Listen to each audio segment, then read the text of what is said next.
Boa noite a todos e todas. Estamos aí para nosso terceiro encontro, nossa terceira conversa sobre o nosso terceiro encontro Espiritualidade Cívica. Então, quero dar boa noite, boas-vindas, agradecer a presença de todos, ao convite, à convocação que vocês atenderam. Eu vou começar, então, tentando responder essa pergunta, o que é espiritualidade cívica? Não oferecendo uma definição, mas situando o campo semântico onde nós estamos na área da teologia pública.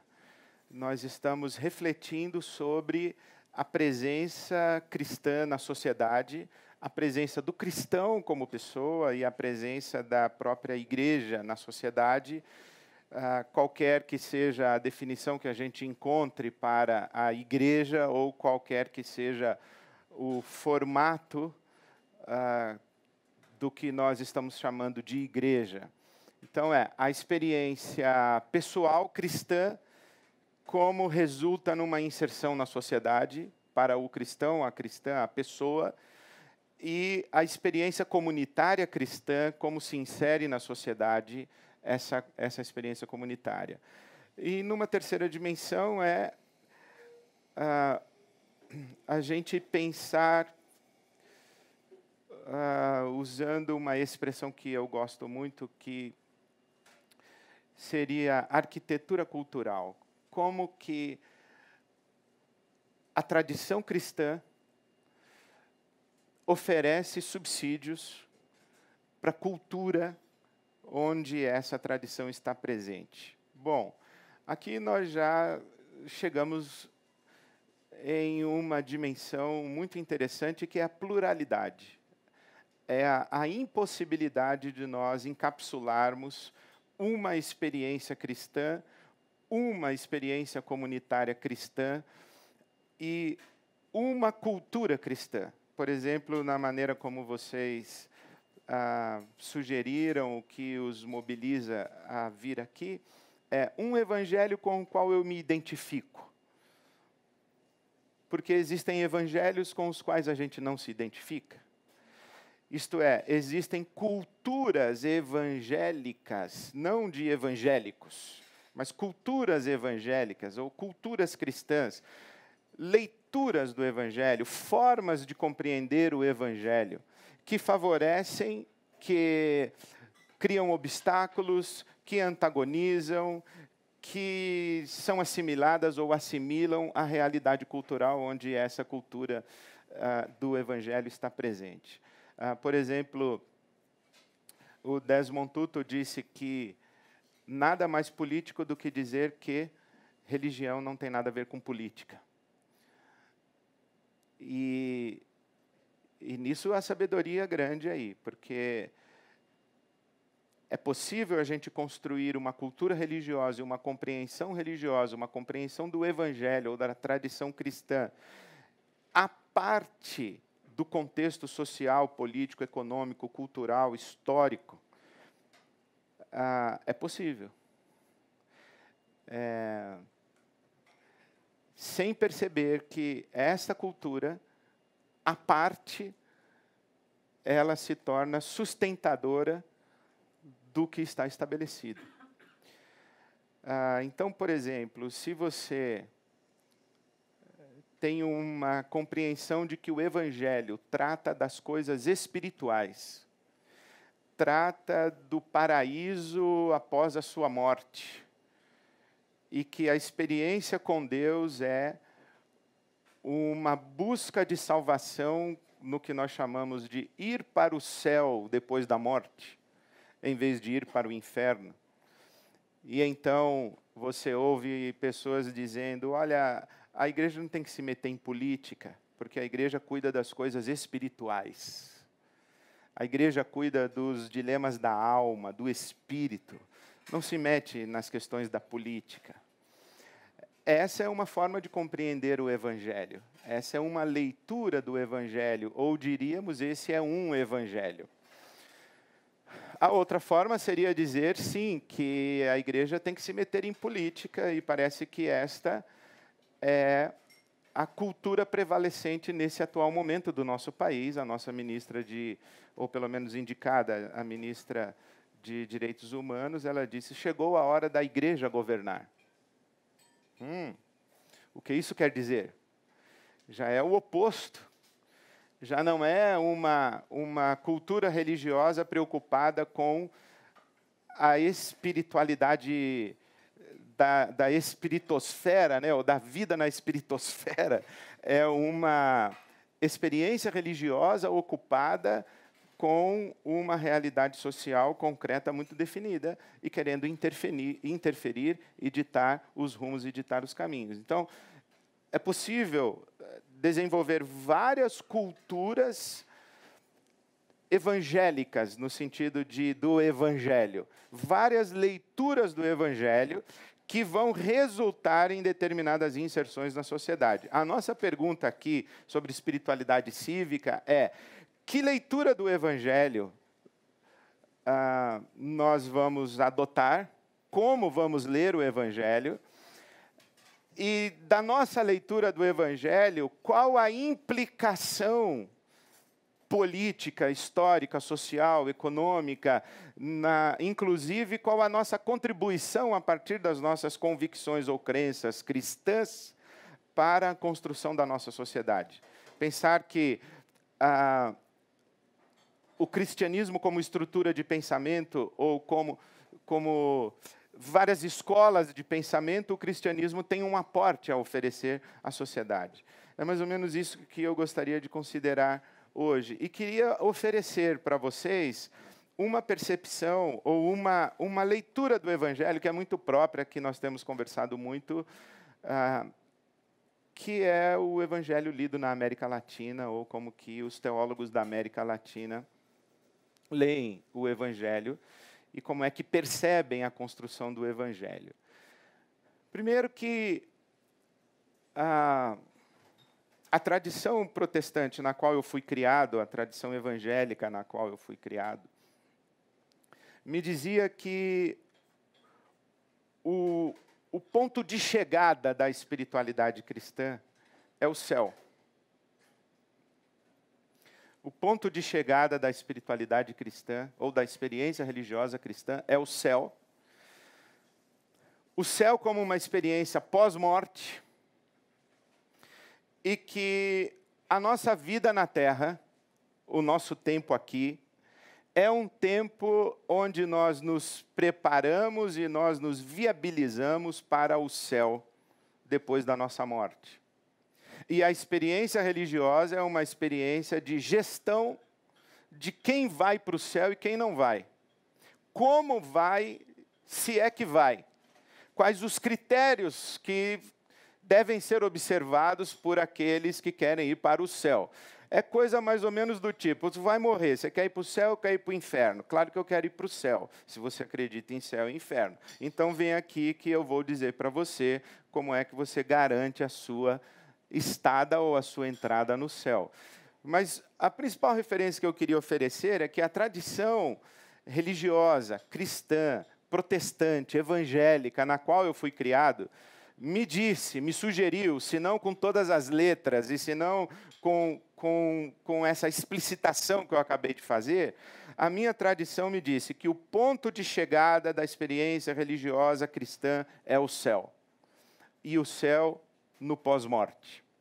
Bom, os teólogos da América Latina, eles não leem a Bíblia dessa maneira, porque os teólogos da América Latina, dos países do terceiro mundo, especialmente na América Latina, eles não pensam no céu como ponto de chegada, porque eles não percebem e não conseguem ver que Jesus tenha falado desse céu como nós falamos. Do céu como uma experiência pós-morte e da vida na terra como um estágio antecipatório e preparatório para o céu. Jesus não fala sobre céu. O que Jesus fala é reino de Deus. Jesus fala sobre reino de Deus, não fala sobre céu. O céu como essa experiência que nós temos, metafísica, essa experiência extraída da realidade histórica concreta. o céu como outro lugar, outro mundo, o céu como uma outra dimensão de existência. Jesus não fala sobre isso. Jesus fala sobre o reino de Deus. E isso é absolutamente político. E há 3 observações muito interessantes que a gente pode fazer de como o evangelho é político. A primeira é a própria anunciação do nascimento de Jesus. Nós estamos às portas do Natal. E você sabe que na história do Natal tem o presépio, tem os reis magos ou os astrônomos, tem a matança das crianças inocentes, tem José e Maria, mas tem o coro de anjos que anuncia o nascimento de Jesus aos pastores no campo, na cidade de Belém. E essa anunciação dos anjos é da seguinte ordem: na cidade de Davi vos nasceu o Salvador, que é Cristo, o Senhor. Foi assim que os anjos anunciaram. Na cidade de Davi nasceu o Salvador, que é Cristo, o Senhor. Bom, isso foi uma sentença de morte para Jesus. Essa forma como os anjos anunciaram o seu nascimento foi uma sentença de morte para Jesus. E tanto foi uma sentença de morte para Jesus, que Pilatos que Herodes mandou matar todos os infantes. Nasceu o rei, nasceu o Messias. E nasceu o Messias legítimo, nasceu o Messias, nasceu o rei legítimo, nasceu o rei verdadeiro. Esse anúncio na cidade de Davi, nasceu o rei, denuncia que quem está no trono é um impostor, denuncia que um novo governo há de se estabelecer. E isso não é apenas uma afronta a Herodes, mas é especialmente uma afronta, Herodes, que era rei em Israel à época, mas é uma afronta especialmente ao imperador romano. Porque o imperador romano se auto-intitulava Deus, Filho de Deus, Salvador. O que os anjos dizem, olha, o verdadeiro Filho de Deus nasceu. E se eles não disseram, nasceu o verdadeiro Filho de Deus, porque não necessariamente a interpretação poderia ser essa, ou deveria ser essa, necessariamente, o anúncio dos anjos foi, nasceu um rei. Nasceu um rei. Herodes, que era o rei, não gostou. E o imperador também não iria gostar, porque nasceu um rei. Nasceu alguém para estabelecer um reino. Bom, mas já existe um rei. Já existe um império romano. Não, mas nasceu um agora. Bom, isso é político. A segunda coisa é a palavra evangelho. Evangelho não é uma palavra religiosa, é uma palavra política. Quando Roma conquistava um novo território, uma nova região, uma nova cidade, um novo povo, o imperador anunciava o evangelho.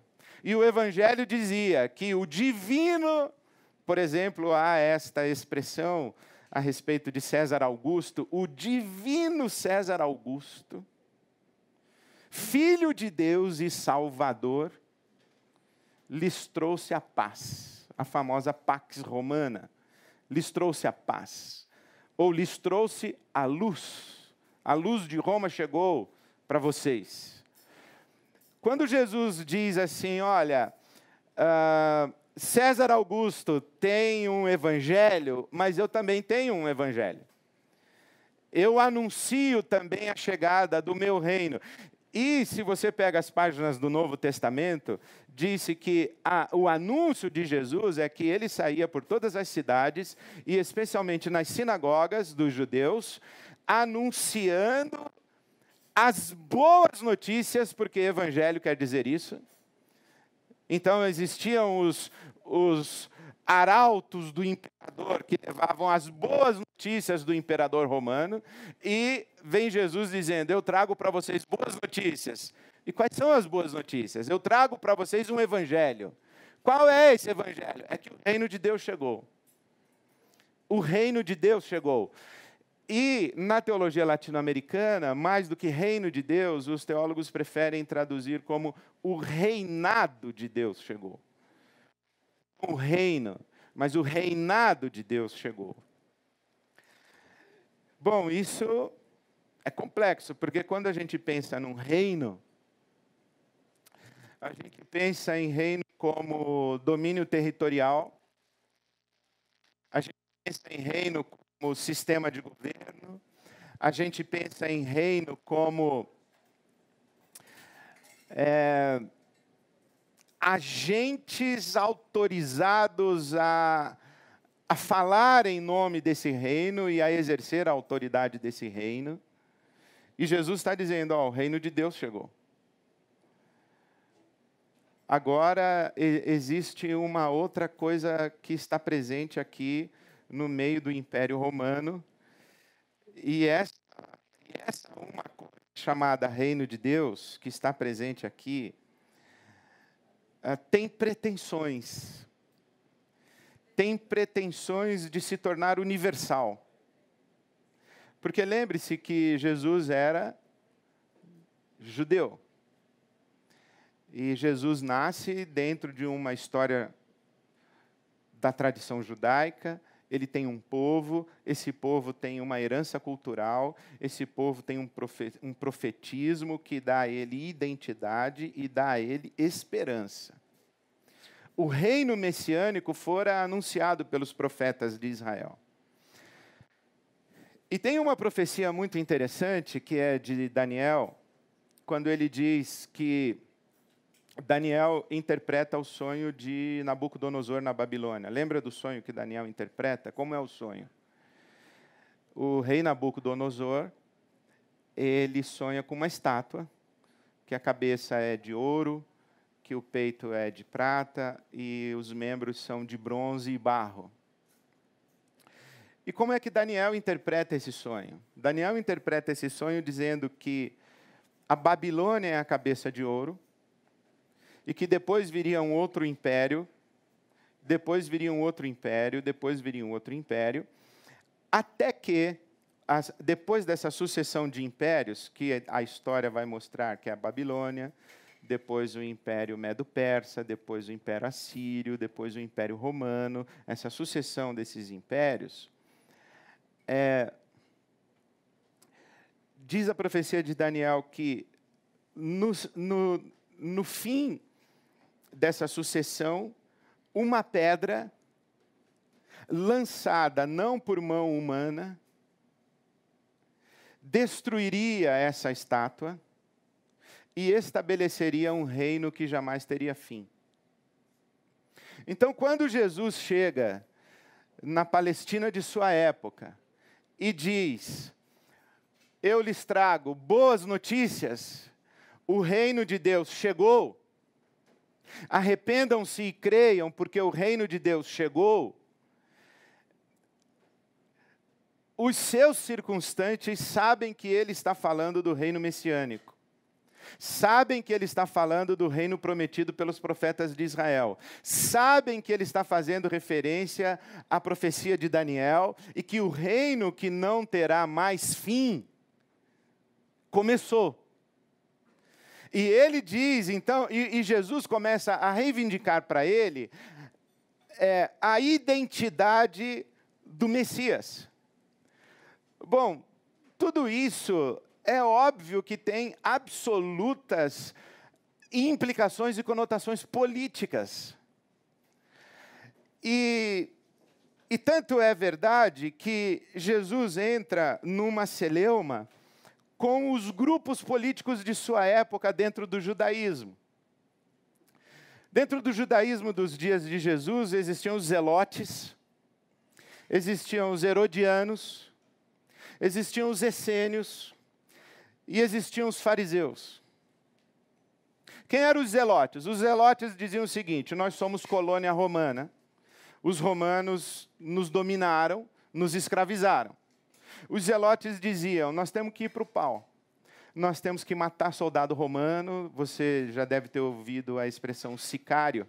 Os sicários eram zelotes que eles andavam no meio da rua, eles matavam soldados romanos. Ele encostava no cara assim, lá no mercado, passava a faca no pescoço e sumia na multidão. Eles eram da guerrilha mesmo. Os zelotes acreditavam que eles tinham que enfrentar o exército romano militarmente, ir para a guerra física, para a guerra do combate mesmo, acreditando que, da mesma forma como os exércitos de Israel, na história, haviam sido vitoriosos diante de exércitos mais poderosos, que eles deveriam enfrentar Roma também. Eles deveriam ir para o pau e Deus ia dar a vitória para eles. Já tinha um pessoal que dizia o seguinte: cara, não é bem assim, você não está entendendo o que é Roma, você não sabe o que é Roma. Roma é uma potência. E nós temos que compor com Roma. Tanto que Herodes era o rei de Israel, mas ele era vendido para Roma, e ele vivia debaixo da autoridade de Pilatos, que era o preposto do imperador, governador ali da Palestina de então. Então, os herodianos diziam: não, nós não temos que enfrentar Roma, a gente tem que se submeter a Roma de boa. A gente tem que compor com Roma. Era um centrão assim, da época, os caras. Então, assim, nós temos que compor com Roma, não vamos enfrentar Roma, certo? Os herodianos, eles deveriam visitar Herodes com um boné dizendo Herodes 2020, alguma coisa assim. Aí tinha os essênios. Os essênios diziam assim: não temos que enfrentar Roma e também não temos que compor com Roma, nós temos que sair disso.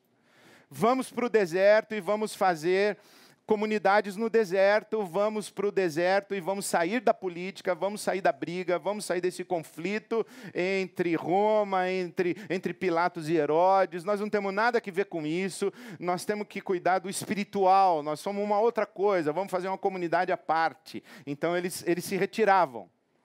Okay? E tinha os fariseus. E quem eram os fariseus? Os fariseus diziam o seguinte: olha, nós só estamos escravizados por Roma porque nós falhamos com Deus. Nós estamos em pecado. Porque Israel é luz para as nações. Se nós não estivéssemos em pecado, nós não teríamos sido dominados pela Assíria. Se nós não tivéssemos caído em pecado, nós não teríamos ido para o cativeiro na Babilônia. E Deus nos trouxe de volta do cativeiro. Nós reconstruímos Jerusalém. Nós reconstruímos os muros, nós reconstruímos o templo.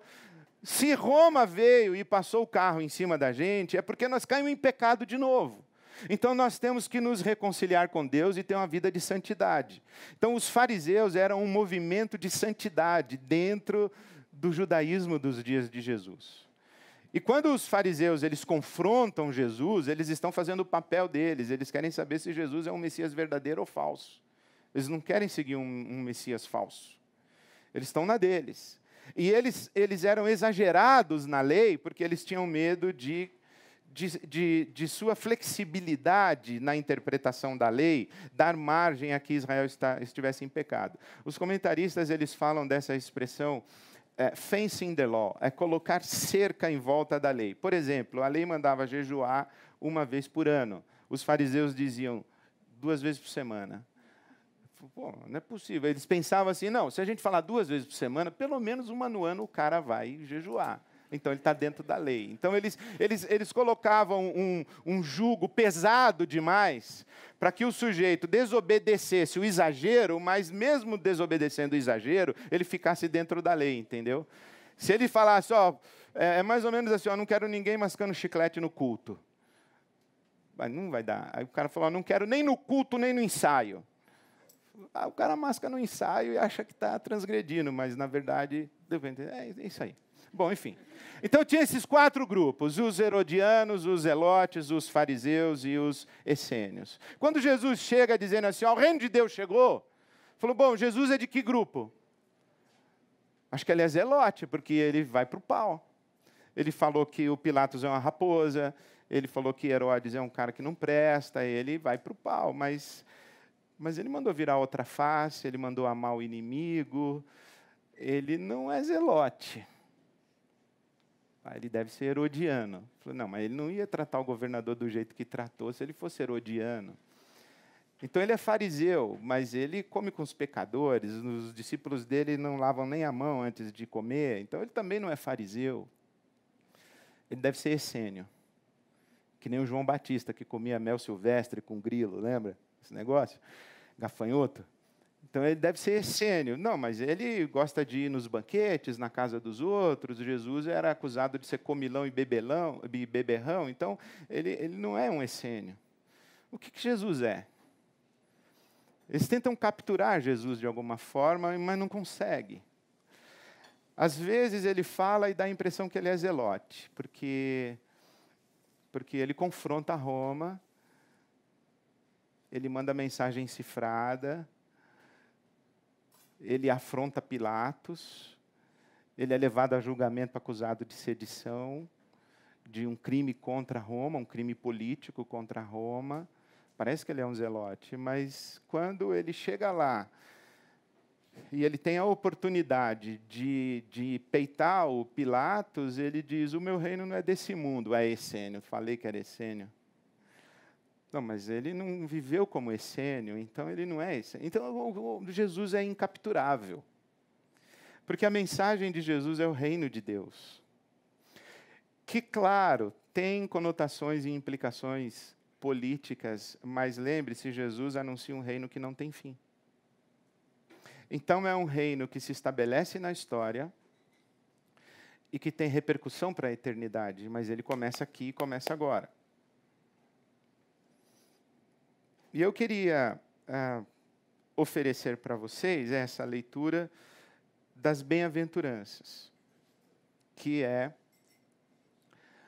a primeira parte do sermão de Jesus, que é o sermão da montanha, o sermão do monte, e que é um momento muito emblemático quando Jesus está se apresentando como Messias. Porque lembra, Moisés apresenta as leis no Monte Sinai. Então existe um líder político, um libertador político, que no monte apresenta a vontade de Deus ao povo. Então vem Jesus e diz, vocês ouviram o que foi dito, eu porém vos digo. Ele rivaliza com Moisés, ele chama para si a prerrogativa de reler, ou reinterpretar, ou ressignificar, ou levar à plenitude a lei de Moisés. Então ele se estabelece ali dizendo, começou, é comigo agora. Lembra-se que no Monte da Transfiguração e no batismo de Jesus, a voz do céu vem, esse é o meu filho amado, ouçam a ele. E no Monte da Transfiguração estão ali Moisés, Elias e Jesus. A lei, os profetas e Jesus. E a voz do alto diz, ouçam Jesus. Então Jesus está dizendo, o reino chegou, é comigo, eu sou o Messias, eu sou o cara, agora é comigo. Aí ele começa as bem-aventuranças. Bem-aventurados os pobres de espírito. Bem-aventurados os que choram. Bem-aventurados os humildes, ou bem-aventurados os mansos. Bem-aventurados os que têm fome e sede de justiça.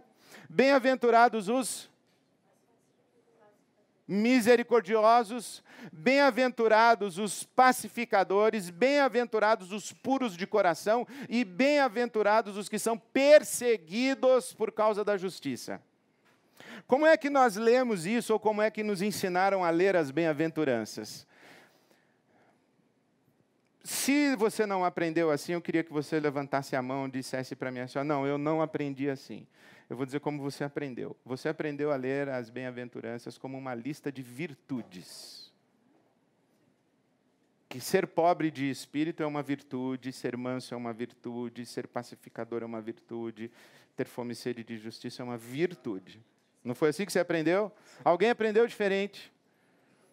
Beleza. Então, agora presta atenção no que Jesus está falando. Bem-aventurados os pobres de espírito. Por quê? Porque deles é o reino dos céus. ou o reino de Deus. Bem-aventurados os que choram, por quê? Porque serão consolados. Bem-aventurados os mansos, porque eles herdarão a terra. Bem-aventurados os que têm fome e sede de justiça, porque eles serão fartos. Ora, ninguém é bem-aventurado porque é pobre, e nem pobre de espírito. É bem-aventurado porque vai herdar o reino de Deus. Ninguém é bem-aventurado porque chora. É bem-aventurado porque vai ser consolado. Não é porque chora. Por exemplo, aqui alguém hoje quer chorar. Quem quer chorar? Quem quer ir para casa e ter uma noite de sofrimento e choro e ficar chorando a noite toda? Alguém? Vou perguntar de novo. Alguém quer levantar? Ninguém quer chorar. Agora, quem quer ser consolado ao chorar? Todos nós. Quem é que clama por justiça? O injustiçado. Mas sabe como a gente lê as bem-aventuranças? Um judeu falando, no contexto do judaísmo da sua época, fazendo a releitura da lei de Moisés, a gente lê como se fosse o Paulo escrevendo Romanos, a justificação pela fé. Não tem nada a ver com justificação pela fé ali. Os caras nem passaram pela cabeça deles que Jesus estivesse falando bem-aventurados os que têm fome e sede de justiça pela fé na obra de Jesus, o Cordeiro de Deus que tira...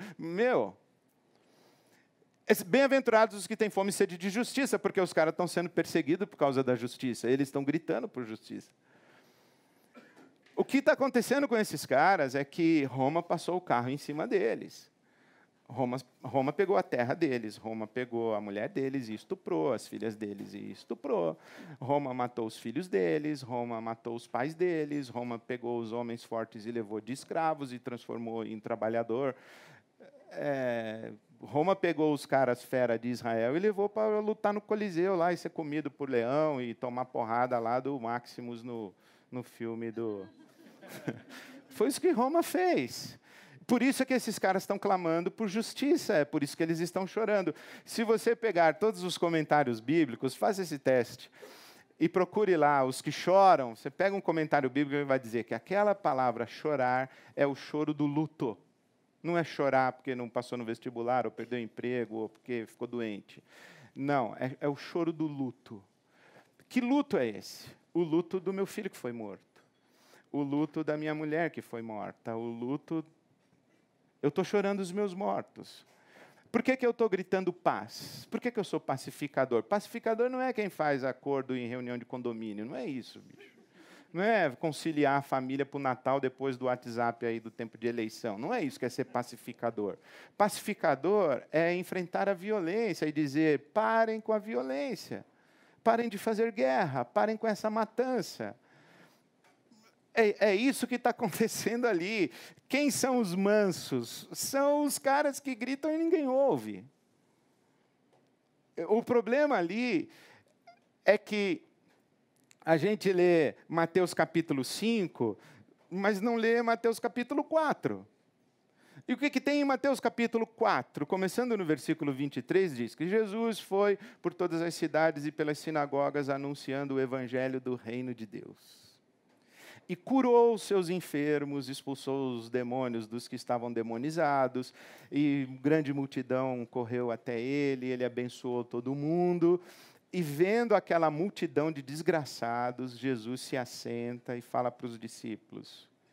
Está vendo eles ali? Então, eles são bem-aventurados, porque eles vão herdar a terra. Eles serão consolados.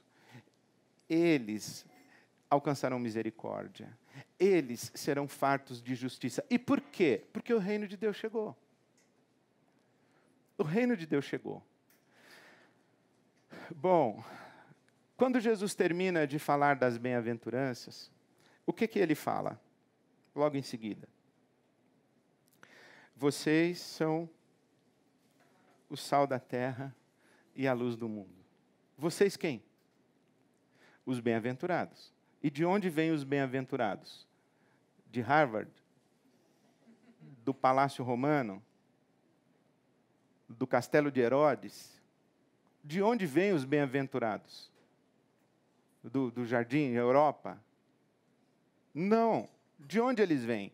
Eles vêm daquela multidão de desgraçados e miseráveis. É dali que eles vêm. É essa gente ali. Lembre-se como é que Jesus entra na sinagoga de Nazaré, o que ele fala? O Espírito do Senhor está sobre mim e me enviou a pregar as boas novas aos pobres, a anunciar a vista aos cegos, a pôr em liberdade os cativos, a libertar os oprimidos. Cativo de quem? Oprimido de quem? Do Exu, da Pombagira, do Tranca-Rua? Não, de Roma. Nós não podemos ler a Bíblia com as categorias que a gente tem hoje, que Jesus veio libertar os cativos. Sim, dos espíritos maus, dos demônios. Sim, mas quem eram os demônios daquela época? Era Roma. Quem é que fazia o povo chorar e sofrer a violência? Era Roma. O reino de Deus chegou, lembre-se, Roma é um dos reinos da sucessão da estátua do sonho de Nabucodonosor. E Jesus não vem para pegar esse reino romano e colocar outro no lugar. Presta atenção no que eu vou falar agora. Eu só vou falar uma vez, é que vai gravar, mas paciência, eu não tenho como não falar. Jesus não veio nomear ministro de educação, não veio nomear ministro de meio ambiente, não veio nomear ministro de economia, não veio eleger presidente, ele não veio colocar mais um negócio na estátua. Ele veio demolir a estátua. Eu vou repetir. Jesus não veio colocar mais um treco na estátua. Ele veio reduzir a estátua a pó. Ele falou assim para Pilatos, cara, eu não quero o teu lugar. Se eu quisesse, eu soprava em você e você dissolvia que nem pó. Ô Herodes, eu não quero o teu lugar. Se eu quisesse, eu olhava para o céu agora, e o meu pai mandava miríades e miríades de anjos e acabavam com você. Esse César Augusto aí, isso aí, um dia vai estar de joelhos diante de mim, dizendo que eu sou o Senhor. O meu reino não é desse mundo. Eu não vim aqui estabelecer um novo governo. Eu não sou um outro Davi. Eu não sou um outro Salomão. O reino de Deus não é isso. Quando eu entendi isso, eu entendi que o reino de Deus, ele é uma lógica operativa que sabota todos os impérios. Isso é o reino de Deus. O reino de Deus é uma lógica operativa que sabota todos os impérios. Se esse império for a sua família, o reino de Deus vai sabotar esse império. Tem um imperador ou uma imperadora lá? Tem famílias que têm imperadora. Tem 2 anos de idade, é imperadora da... né? Tem famílias que têm imperador.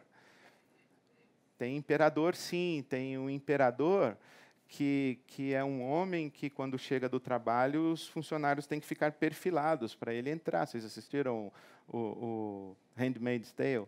Que coisa mais absurda aquele negócio. Então, tem famílias que têm imperador, tem famílias que têm imperatriz.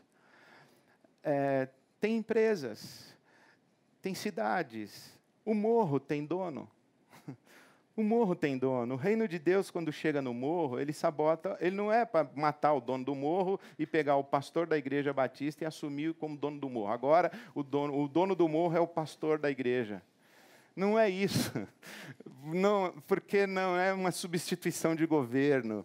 É reduzir esse negócio todo a pó. É colocar uma nova lógica operativa que sabota todos os impérios. Como é essa lógica operativa? Ela é a lógica operativa que nasce da fraqueza, nasce da pobreza, nasce da miserabilidade, da vulnerabilidade, porque, como disse o apóstolo Paulo, Deus escolheu as coisas que não são para confundir as que são, as fracas para confundir as fortes, e aqueles que aos nossos olhos não parecem sábios, para confundir os sabidões e demonstrar que a sabedoria dos sabidões, na verdade, é uma loucura. É uma lógica operativa que manda amar o inimigo, não manda justiçar, manda perdoar 70 vezes 7. Como é que você governa perdoando dívidas?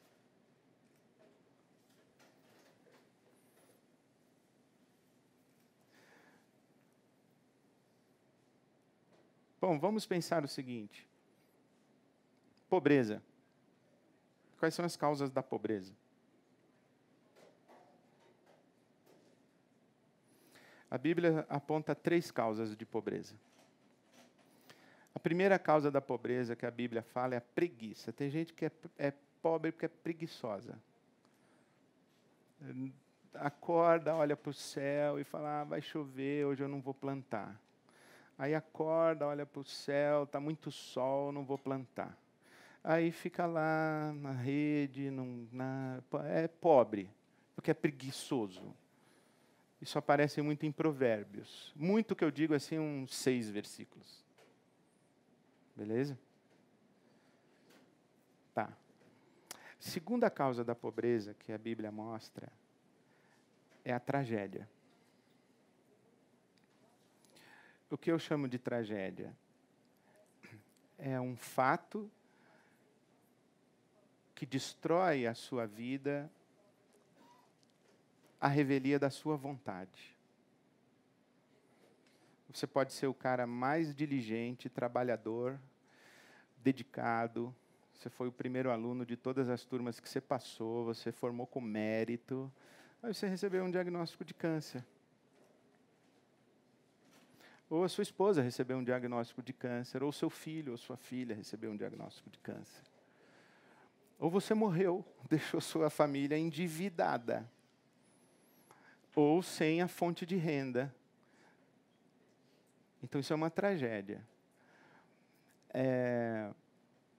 Por isso é que a Bíblia fala do órfão e fala da viúva. A vulnerabilidade na Bíblia tem o órfão, a viúva e o estrangeiro. Quem é o estrangeiro? Hoje a gente chama estrangeiro de refugiado. Estrangeiro não é o cara que sai daqui para morar em Miami, ou sai daqui para morar em Portugal, em Lisboa. Não é esse estrangeiro que nós estamos falando. Nós estamos falando do cara que o território dele está em guerra, que ele saiu de lá com a roupa do corpo, ou com 2 sacolas e 3 crianças. Ele não tem documento quando ele chega no Brasil, ele não tem documento quando ele entra na Europa. Aí você fala assim, o cara é pobre. Oi? Explodiu minha casa, brother. Ano passado eu tive uma das experiências mais marcantes. Eu estava numa conferência, chamava a Conferência da Justiça. E tinha uma moça que era violinista. E ela disse que um dia ela ficou doente, não foi na escola. E nesse dia a escola dela foi explodida na Síria. E morreu toda a classe dela. Toda a classe dela. E ela, então, conseguiu gravar, tocando, colocou na internet, e ela é cristã, e um camarada muito rico ofereceu para ela uma bolsa de estudos nos Estados Unidos, e o cara é um islâmico, muçulmano, que pagou todos os estudos dela nos Estados Unidos. Bom, essa menina é o que a Bíblia chamaria de refugiada. E ela é uma refugiada bem-aventurada. Muito bem-aventurada. Mas você imagina, você faltou à escola, a sua escola explodiu e toda a sua classe morreu? E não tem mais escola, e explodiu a sua casa, explodiu a sua rua. Então, isso é pobreza por causa de tragédia. E a terceira razão, a terceira pobreza que a Bíblia fala é a pobreza de opressão política. Roma fez Israel ser pobre. Roma oprime Israel. E Roma oprime Israel, e veja que interessante, as diferentes políticas externas. Você sabe na Bíblia que o reino de Israel dividiu sul e norte, lembra disso? Reino do sul, capital, Jerusalém. Reino do norte, capital, Samaria. 10 tribos no norte, 2 tribos no sul. O Império Assírio foi o primeiro grande potência mundial, chegou no norte, deu um espalha-brasa e falou, vaza todo mundo porque eu quero território. A Babilônia já era diferente. O que a Babilônia fez? chegou no Reino do Sul, não quero território, eu quero povo para trabalhar de escravo lá na Babilônia. Então, não pegou território, pegou povo. E o persa? O Império Persa, que veio depois do Império Babilônico, ele dizia assim, cara, eu não quero nem território nem povo, eu quero imposto. Pega esse pessoal aí que mora lá em Jerusalém, devolve para lá.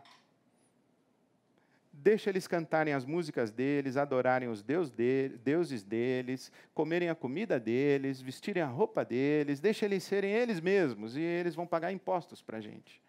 É uma outra política expansionista. Qual é o modelo de expansão que existe hoje no mundo? Os três. As potências econômicas internacionais, elas tomam posse de território em nome do petróleo, da água. A disputa pela Amazônia interessa a quem? Nós temos o maior bioma do planeta no nosso território. E tem gente achando que isso tem que ser negociado. Espera um pouquinho.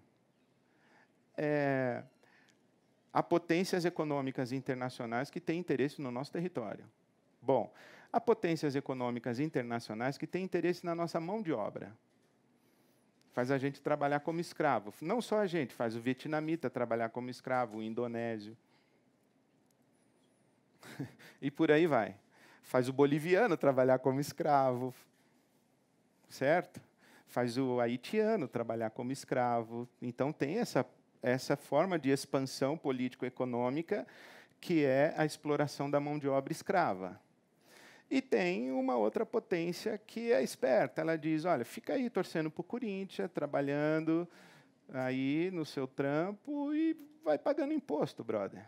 Eu não estou preocupado para que time você torce, o Deus que você tem. Eu não estou preocupado com nada desde que você pague o meu imposto. Bom, aí você vem e diz assim, olha, o reino de Deus chegou, pessoal. O reino de Deus chegou e estabelece uma outra lógica operativa na sociedade.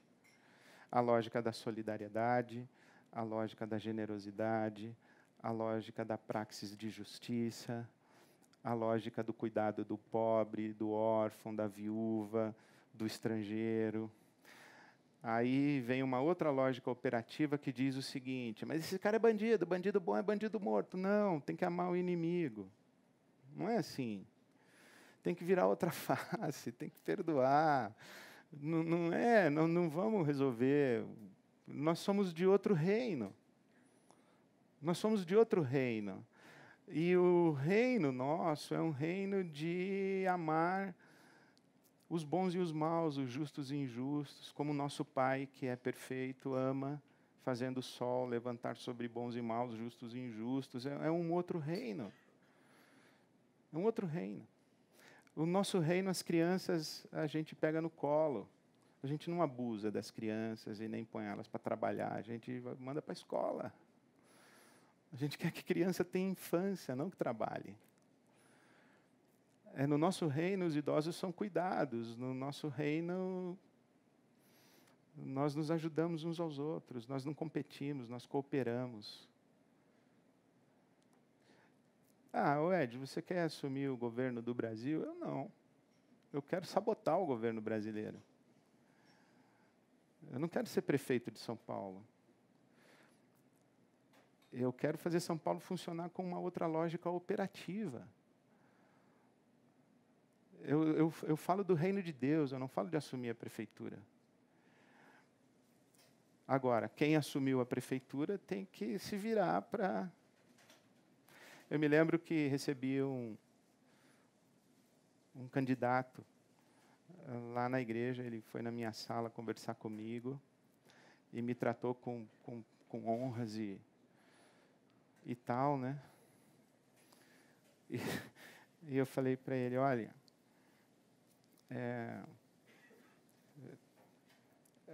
mais ou menos, acho que naquele dia eu não sei, não tinha tomado remédio, eu acho. E eu falei para ele mais ou menos o seguinte, eu não estou honrado com a sua presença na minha sala e nem você deveria estar honrado na minha presença. Porque ele se apresentou como cristão, como servo de Deus e tal. Eu falei, você não é um servo de Deus? Você não é um político que diz que está servindo a Deus? Tá, então, eu sou pastor e também estou servindo a Deus. Então, nós somos igual. Cada um está servindo a Deus num lugar. E eu não gostaria de estar no seu lugar como um político, tendo que servir a Deus aí onde você se meteu. De vez em quando eu também não gostaria de estar no meu lugar, tendo que servir a Deus como pastor de uma igreja batista. Mas todos nós temos que servir a Deus. Todos nós temos que agir para que a lógica operativa do reino de Deus aconteça nos universos da nossa influência. Se a sua influência é uma equipe de 5 vendedores, uma empresa de 1.000 funcionários, uma cidade como São Paulo, cada um tem que se virar, porque nós temos que fazer com que a lógica operativa do reino de Deus penetre os impérios humanos que são produtores de morte, como Roma era nos dias de Jesus. As nossas cidades estão cheias de pessoas pobres, que choram, que clamam por justiça, que gritam por paz e que clamam por misericórdia. Elas estão morrendo nas macas dos hospitais. Nós precisamos cuidar delas e dar um jeito de cuidar delas. Fechando todo o ciclo, eu acredito sim que o governo tem sua parte, a empresa tem sua parte, a igreja tem sua parte, a universidade tem sua parte, o exército tem sua parte, cada instituição da sociedade tem a sua responsabilidade e a sua parte.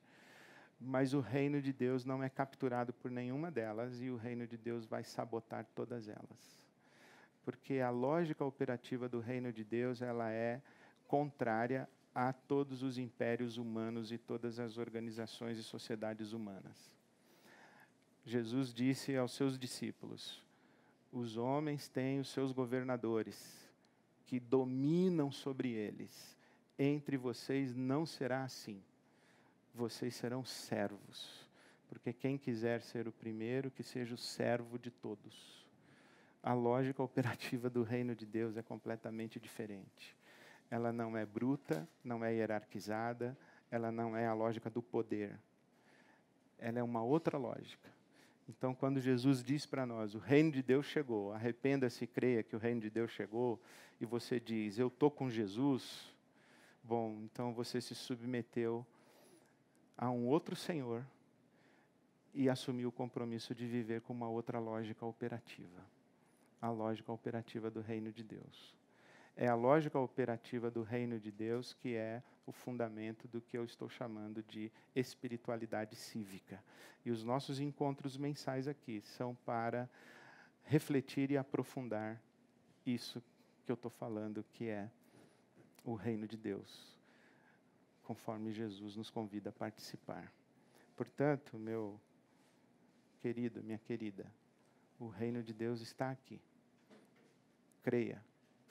Creia, comprometa a sua vida com Jesus e comprometa-se a viver conforme a lógica operativa do reino de Deus. Amém. Parecia sermão de domingo, né? Valeu. Boa noite para todos.